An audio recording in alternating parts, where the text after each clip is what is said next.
Agora, a inflamação crônica. A inflamação crônica, ela vai surgir ali, geralmente, a partir de uma inflamação aguda. Então, a inflamação aguda, ela vai ter 3 destinos possíveis: a cura, o óbito ou então a inflamação crônica.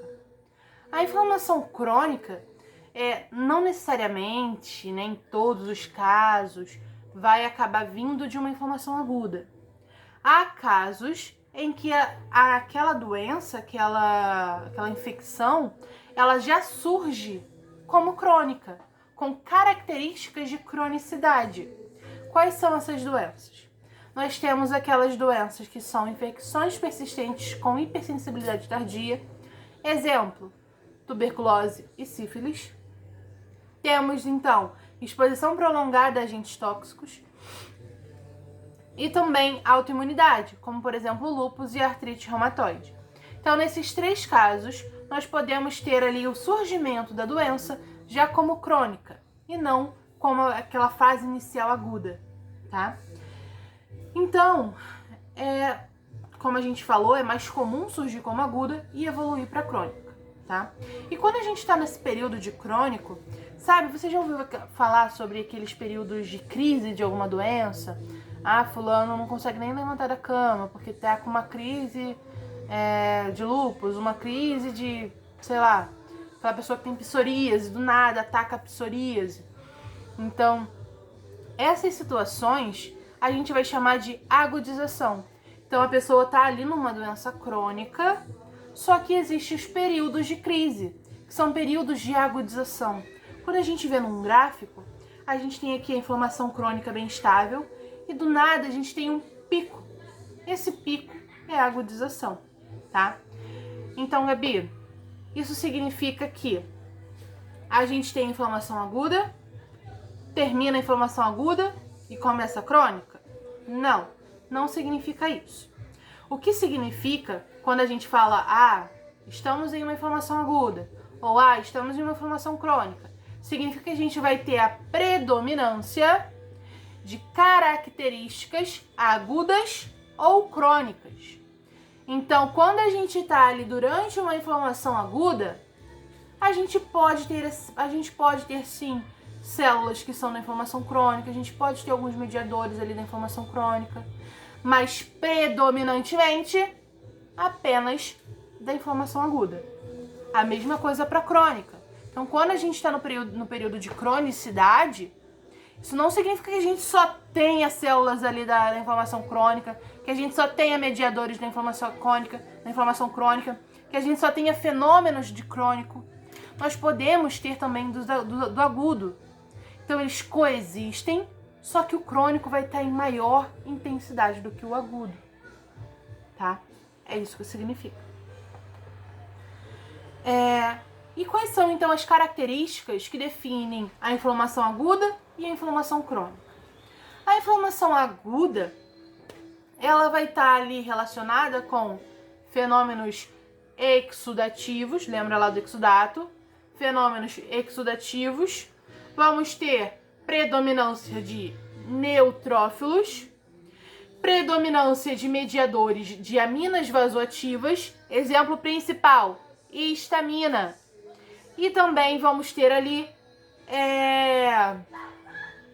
a duração da inflamação crônica como horas até semanas. Enquanto a inflamação crônica, vamos ter como características fenômenos proliferativos. Proliferativos de quê? Proliferativos de células de próprio tecido, proliferativo de macrófagos, proliferativo de fibroblastos, de angiogênese. Então, tudo isso vai estar se proliferando durante a inflamação crônica. Além dos fenômenos proliferativos, vamos ter ali a célula predominante como sendo os mastócitos, ou os macrófagos, barra monócitos, porque os monócitos, eles vêm os macrófagos vêm dos monócitos. Vamos ter os mediadores, principalmente as citocinas e quimiocinas, principalmente as produzidas pelos macrófagos. E também vamos ter ali a duração dessa inflamação crônica de meses a anos, tá? Então, essa inflamação crônica, isso é muito importante que eu vou falar agora, vai ter a coexistência de três pilares. Então, vamos ter a coexistência da inflamação com a lesão tecidual e também com as tentativas de reparo. Então, essas três coisas vão coexistir durante a inflamação crônica, tá? Vamos falar agora dos tipos de inflamação crônica. Nós temos dois tipos de inflamação crônica, a granulomatosa e a não granulomatosa. Não interessa a gente falar agora da não granulomatosa. Nós vamos focar na granulomatosa. A professora só deu a granulomatosa. Então, quando a gente tem a inflamação crônica do tipo granulomatosa, nós vamos ter a formação do granuloma. E nós podemos ter dois subtipos dessa inflamação crônica granulomatosa. Podemos ter a do tipo imunológica ou a do tipo corpo estranho.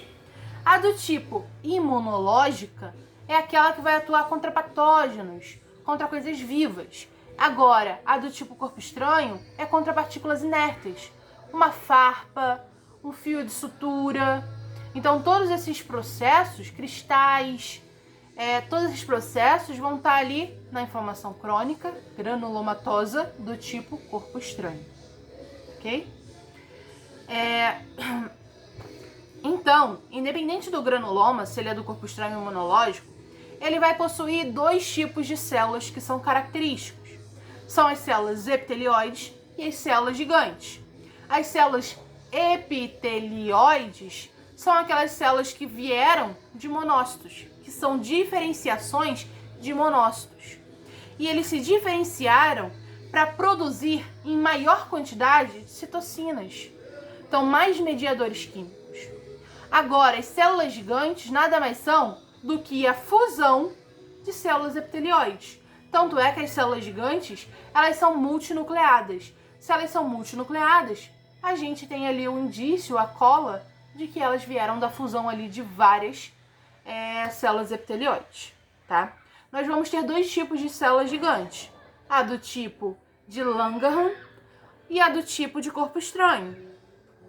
A do tipo de Langerhans vai estar presente ali na inflamação crônica granulomatosa do tipo imunológica, enquanto a célula gigante do tipo corpo estranho vai estar presente na inflamação crônica granulomatosa do tipo corpo estranho. Bom, quais são então a diferença entre o granuloma imunológico e o granuloma do tipo corpo estranho? O granuloma imunológico, ele tem uma maior organização, tá? Então as células ali estão mais organizadas, a estrutura, a composição desse granuloma está mais organizada. E nós podemos ter a presença de necrose central e também de um halo linfomonocitário, tá? Então vamos por partes. A gente tem aqui o agente, o patógeno, por exemplo, o patógeno da tuberculose. Em volta desse patógeno da tuberculose, vamos ter a necrose central. Após essa necrose central, vamos ter ali células epitelioides e gigantes do tipo imunológicas. E depois nós vamos ter o halo linfomonocitário, que vamos ter ali a presença, por exemplo, de linfócitos e monócitos. Então, células jovens, tá? E é isso. E lembrar que as células das células gigantes do tipo imunológicas, do tipo Langerhans, elas vão estar com o núcleo na periferia. Por quê? Porque a gente vai ter um montão de grânulos, de mediadores químicos dentro dessas células. Então, os núcleos eles vão ser empurrados para a periferia dessa célula, tá? Agora, o granuloma do tipo corpo estranho, ele não vai possuir necrose central e nem halo linfomonocitário, tá? Então, esse é do tipo corpo estranho. Vai ter ali a atuação por sequestro de macrófagos, que vai tentar isolar aquele objeto inerte, ou aquele fio de sutura, aquela farpa. Então, esse é o sequestro, vai tentar isolar aquela área. E vamos ter ali as células gigantes do tipo corpo estranho, as células epitelioides, E é isso, ok?